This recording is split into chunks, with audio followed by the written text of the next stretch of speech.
Баршаңызға қайырлы күн достар. Бүгін біз сүзбелі пирог пісіретін боламыз. Алдымен ұнымызды ыдысымызға салып, үстіне қопсытқышты салып, кішкене араластырып жібереміз ұнмен бірге.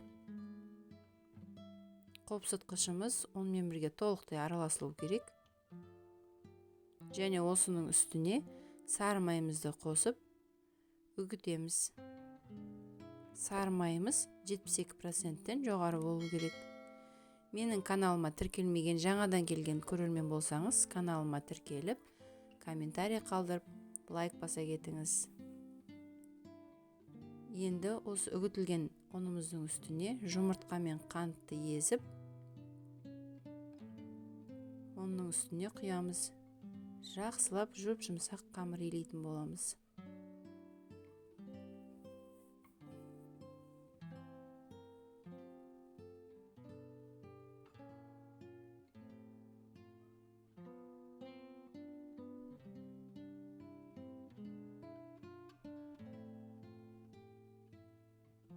Міне осындай жұмсақ қамырымыз шықты.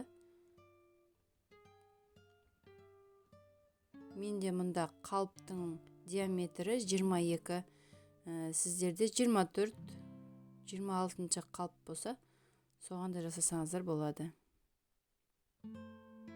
Осылай қалыпқа тегіс қып жайып, шаншқымен тесіп шығамыз.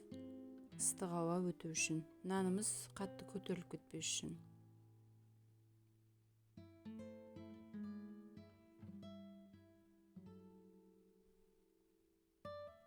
Қамырын дайындап қойдық.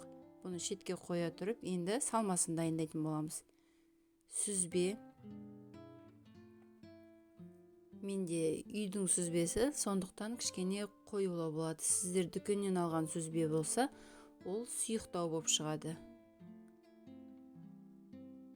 Керекті заттардың грамдарын описанияда видеоның астында қалдыратын боламын.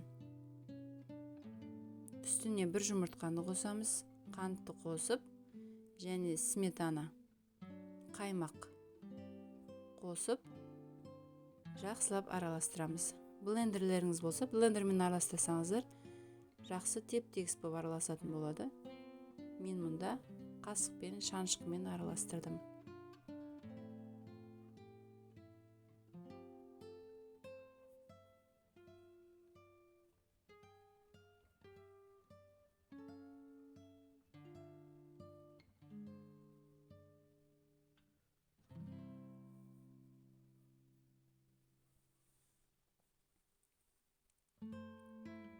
Менде осындай қоюлау болып шықты. Сіздерде жаңағы айтқандай дүкеннен алған сүзбелеріңіз болса, ол сұйық болып шығады. Сондай болуды тиіс, оны қорықпаңыздар. Осылай жасап қойған қалпымызға салып, тегістеп жайып шығамыз да, 180-200 градус қызып тұрған духовкамызге салып, наны қамыры жан-жағындағы сарғайғанша пісіріп аламыз. Менің каналыма тіркеліп, қоңыраушаны баса кетіңіздер, келесі видеоларды жіберіп алмас үшін.